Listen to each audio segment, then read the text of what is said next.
there. I am so sorry I'm late. I got to tell you this. So I started my day right with my to-do list all prepared when I came out of my room after prayer time this morning, and I've been sticking to it really good.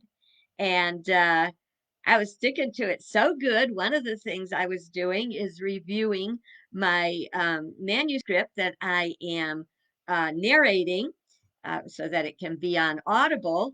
And I got so into it, I lost track of time. It's a good book, I tell you. You're going to have to get the audio book when it comes out or a hard copy.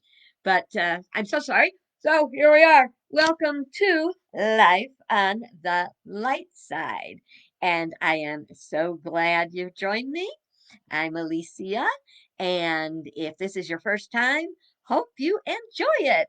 And if you do, I invite you to go to YouTube and you can search Life on the Light Side. That's Lite side. And you can subscribe to make sure you never miss one of my videos. And so here we are.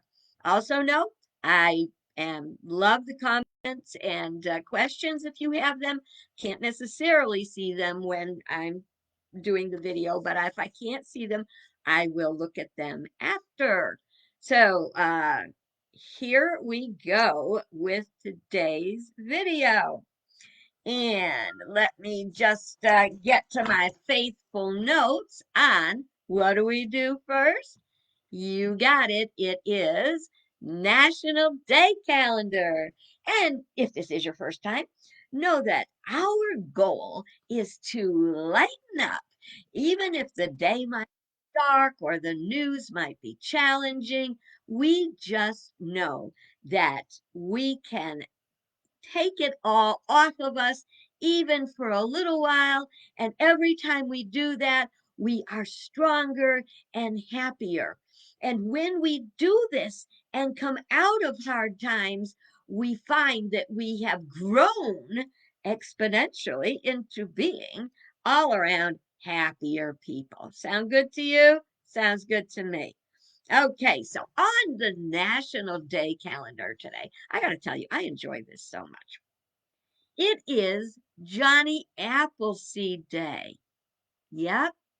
I don't know if people are still aware of Johnny Appleseed because I don't hear many people talking about it. I don't know if they talk about it in school or anything.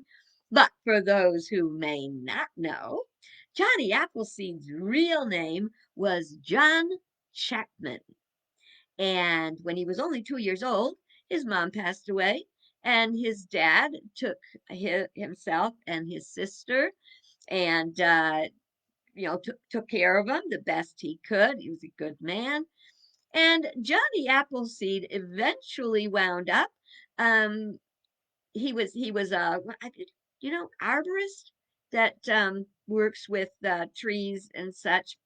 And he wound up walking mostly, sometimes using a horse, but usually walking and very often barefoot across the country planting apple seeds. But it's more than that. He didn't just plant apple seeds, he planted other kinds of trees as well. And if he came across an orchard, then he would, that was in trouble, he would help them to straighten it out. And he was also a very spiritual man. And he taught, and I forgive me, I forgot. It was one of the earlier philosophers, but he taught, and you can go to National Day Calendar and read it all if you want to explore it more deeply. So there's actually two Johnny Appleseed days. How do you like that? You can go from not even knowing there was a Johnny Appleseed to now there's two different dates that we celebrate. The first one, that is today, March 11th, is that they pick that day because it's the beginning of planting season. And then the other day they celebrate Johnny Appleseed is September 26th, which also happens to be my sister Valerie's birthday. And she likes to grow stuff too. Go figure. So he was a wonderful man who spread not only um, the seeds and healthy gardens, but spiritual wisdom with all the people he came across. So I thought that was pretty exciting. It is also, now some of you are going to take this wrong, okay? It's Worship of Tools Day. Yes, it is. Now, I know we're only supposed to worship God. There's one presence and one power in the universe and in our lives, God the good, omnipotent. But we're going to just kind of lighten it up a little bit. Lighten up. And that to share that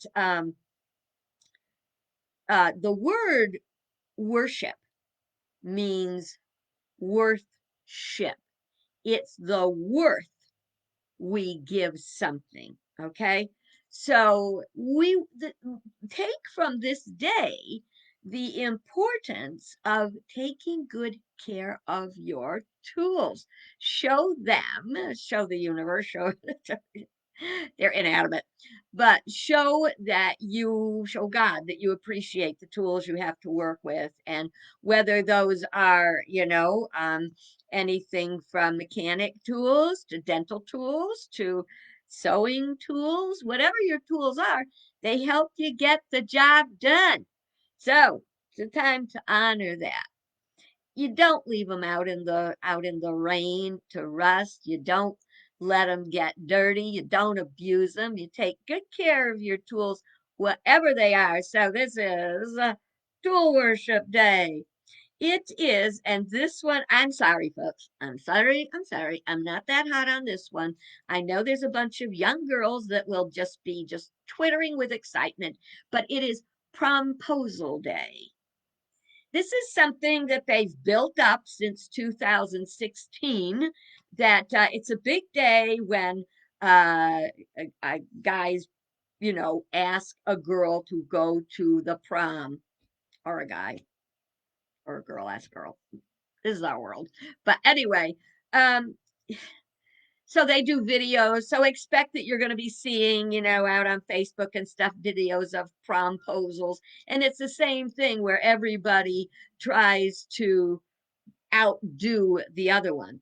Now, we've just had big problems and big issues with reveal parties, gender reveal parties for couples that are having babies, and they do these things. They actually, it was a gender party reveal that was in California that started that last huge fire.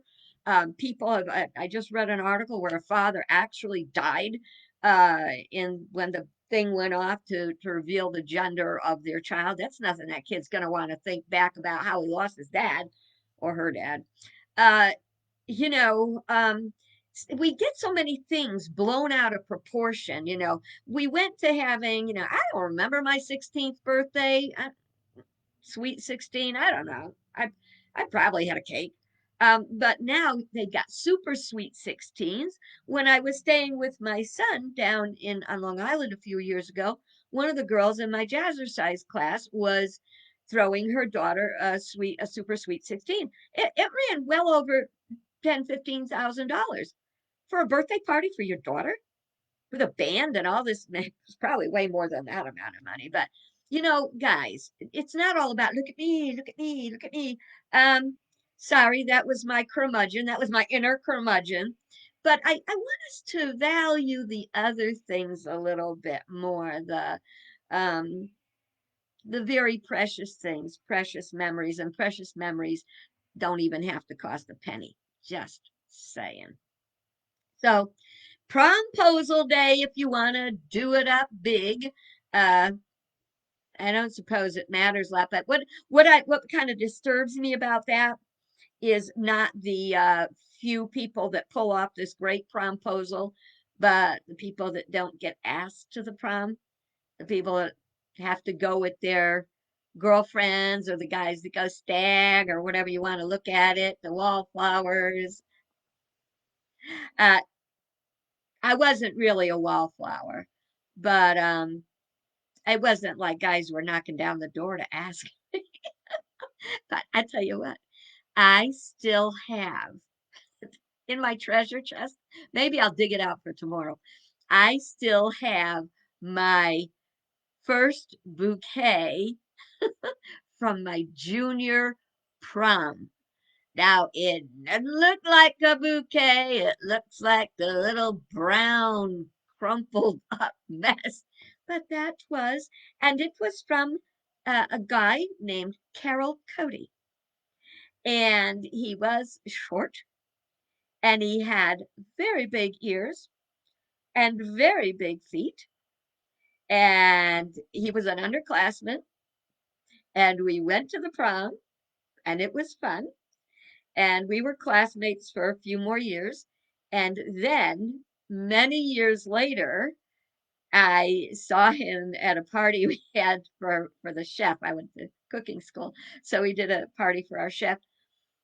Oh my gosh, if he wasn't the handsomest thing ever, he was like 6'6" or 7, and he grew into those ears and those feet. That was, man, I was drooling. I was also married, so that doesn't go anywhere. But Carol Cody, I wish I could see him today. I hope he's doing well. Okay, so gosh, what did I skip? How did I even get there? Oh, promposal day. Okay, so it is National Kidney Day. We want to take care of our kidneys. Our kidneys filter and purify our body. Um, Also, somebody said if you, I'm not lying, I read it on Facebook, it has to be true. Somebody said that eating kidney beans are good for your kidneys. What do I know? Okay, it is oatmeal nut waffle days. Ooh, I didn't get any of those. And the first thought is, I don't have a waffle maker. Maybe I should get a waffle maker. That doesn't really fit in with my minimalist plan. But as I'm saying that at the same time, I'm thinking about a very small version that makes like little grilled sandwiches, you know? And then you flip it over and like it makes waffles, and then you like open it up and it makes like pancakes. Temptation, get behind me. We'll see. We'll see what happens with that. I wish I hadn't started off on that whole thing. Okay, and this is something we probably don't want to talk about a lot, but it is National Funeral Director and Mortician Recognition Day. I know we don't want to see them, we don't want to think about them, and they've got quite a job. I remember when I was in seminary, one of our things we had to do was to go to a funeral parlor and get a tour, and this is how it works, and this is what happens, and ah, it was interesting. I made it through. Didn't think I was going to make it through it, but I did. And the gentleman was very nice. And of course, since then, as a minister, I have met a lot of funeral directors, and I certainly honor the job they do. I used to watch a television program. It was like a kind of a reality show, where they had this family that ran a funeral parlor. So you got to see it kind of from the other side, what it's like, how they deal with people, and it was kind of funny at the same time. It was serious, and sadly, it didn't last. I think it was called Pushing Daisies, and so you might want to, if that's ever on those old TV stations, you want to check that out. And this is something I never knew about today. It is National 311 Day. Did you know there was a 311 that you could call? It's a non-emergency kind of a government line for city government. So if you were having some kind of a problem going on within the city or looking for assistance or help or something, you would call 311. No, I didn't say 211. And that's the first thing that occurred to me when I heard about 311. I said, wait a minute, I thought it was 211. Well, 211 is not only statewide, that even kind of reaches out across the country, and that is more of a uh, oh God, Anna asked a question and I kind of lost my train of thought. I'll be right with you, Anna. Um, 311 is city, 211 is state, and they were both created. So if like you need it's emergency, 211 is open 24 hours. You can call them anytime. 311 is non-emergency. And they were both created to take the pressure off of 911. So if you're not aware of 211 and 311, I suggest you become aware of them and use them as you can because we do not want to put any extra pressure on 911. Anna asked, what do I think about cremation? I think that is just up to the person involved because, I would say, there's different reasons why I would say, well, the sacredness and uh, it shouldn't happen and I should just bury it, be all natural. But if you look over the years, so many things have happened, and they call a cemetery sacred ground. Okay, well, I lived in Virginia, and in Virginia they had an archaeological thing going on, and it was digging up a cemetery. And if it's sacred ground, what are you doing digging it up? And on the other hand, one day my friend Ellen and I think I already told you this story. One day my friend Ellen and I were going to a performance. We were dancing and we had a performance. And we went to New London, Connecticut, and there was this vast. When I say vast, I'm thinking 2 city blocks. I'm not kidding. Cemetery, and you look at it and it's all that ground, that earth, and it's got all this. There's bodies and coffins and vaults and tombstones and all this other stuff, and the spirit, the person, is not there anymore because I kind of see your body when you're done with it, kind of like a used car, like for you used car, junkyard. It's empty. There's nothing there. And if that may disagree with your spirituality, with your religious beliefs, and that is perfectly okay. I made a decision, which I'll probably stick with, that when I'm gone, if they're still accepting them, I would like to donate my plan is to donate my body to science. And I imagine that they'll take the cadaver and they will be exploring it and going, holy moly, this woman's 130 years old. You wouldn't think she was more than 65. They're going to be so amazed at my wonderful shape that I'm in. So I think that we cannot get too hung up on the physical body because we leave it. And there's many things where you can get a pine box with it, which they bury you in nothing but a pine box. You can get a shroud and they can put you just in a shroud and bury you in a forest underneath, and then they plant a tree on top of you. So that's like your tree. Um, I think you have to do what your consciousness and your heart and soul want. So that's probably the best I could go there. I hope that kind of answered your question. Um, okay, so we were on 311 day, and that gets us beyond today's National Calendar Day. Whoop-dee-doo. And I am doing well on my checklist. I still have I still have some things, but I'm not going to be going to bed anytime soon. So, what is today? What did I promise you today?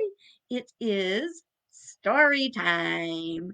So, you need to refresh your coffee, your tea, your lemonade, whatever you're enjoying, go ahead and do that and settle in. Maybe get yourself a milk and cookies. Milk and cookies are great for story time. And here we go. Let me wet my whistle a bit.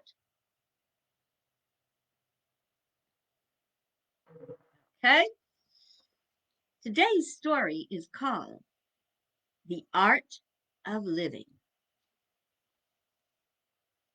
I watch as my friends leave for the beach. I can't go. I just can't. Oh, nobody's barring me from the sun and surf, except the invisible wall of fear that I have built around myself over the course of a lifetime. In fact, the cornerstone of the wall was laid at the beach. I remember that day as if it were yesterday, even though it took place well over a decade ago.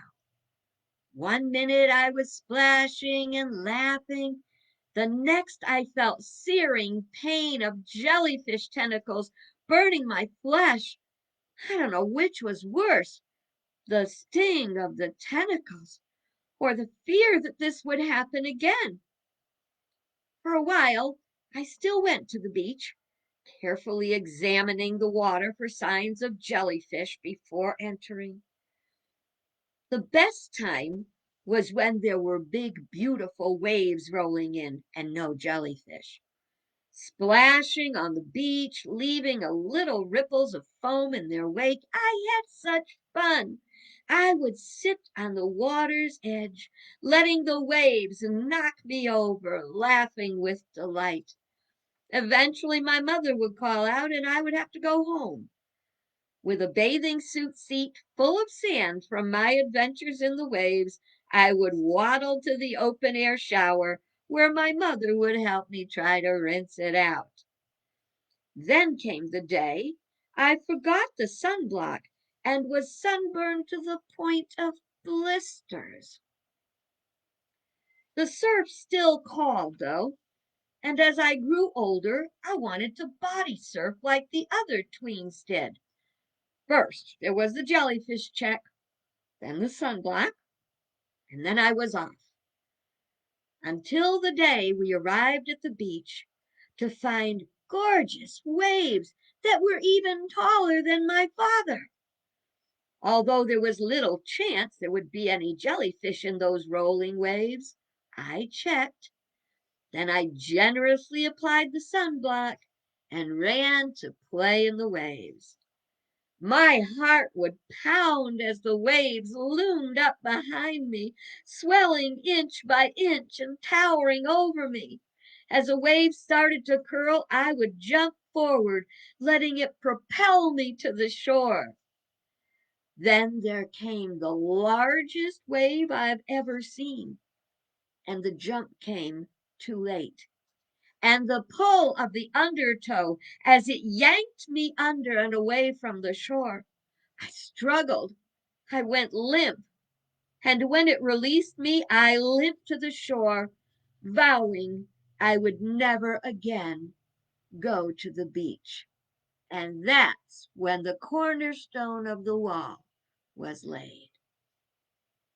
I tried hiking for a while until I was bitten by a tick.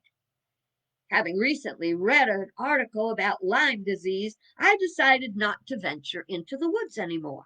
Just too dangerous.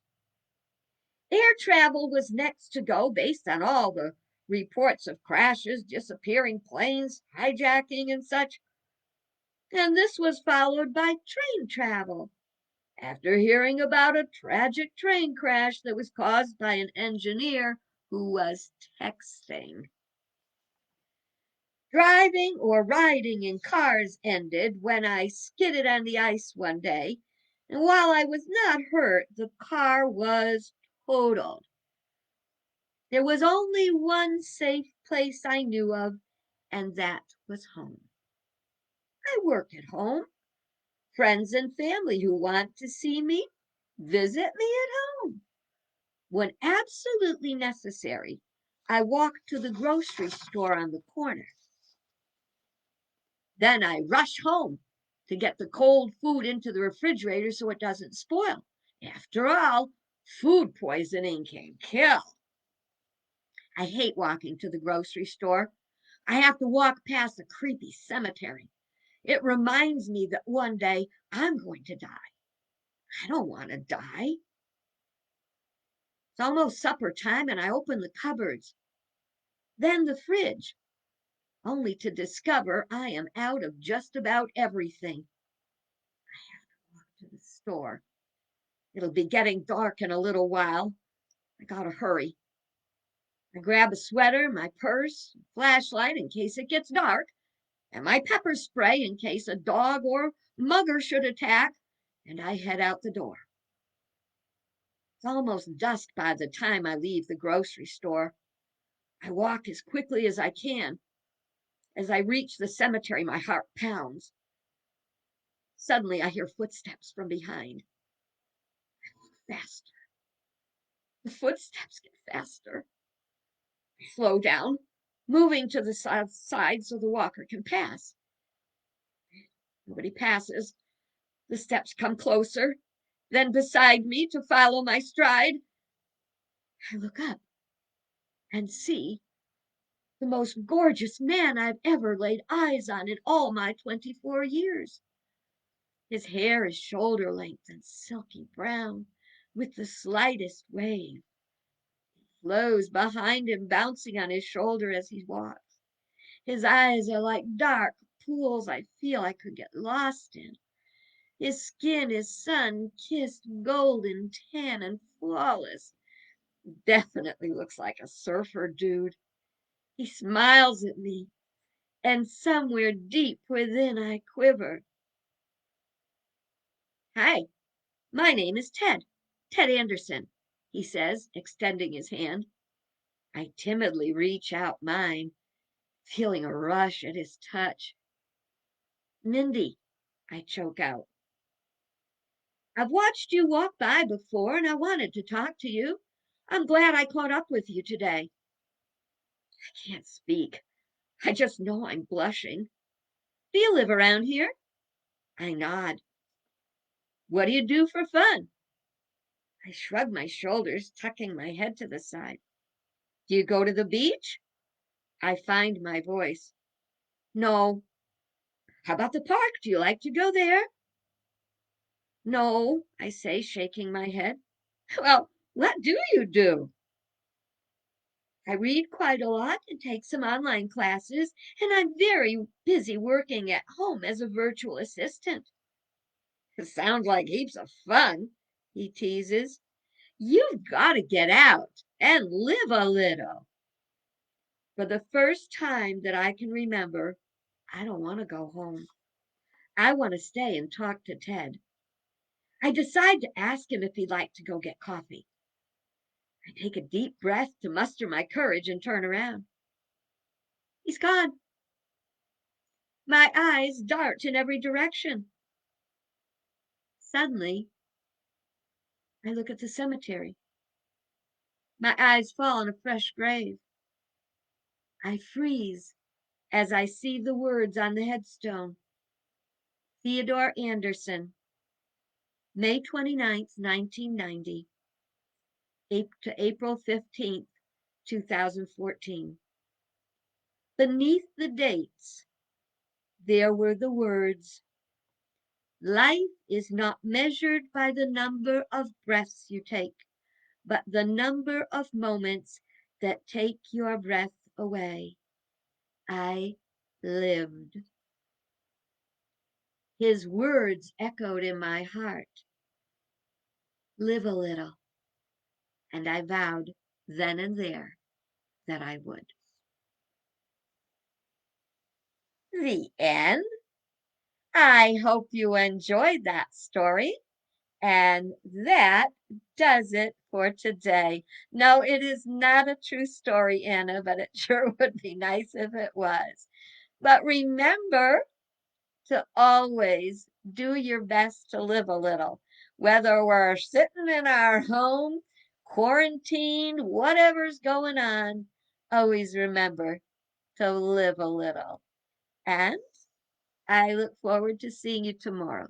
Till then, have a bright, beautiful, better than average day. Bye bye.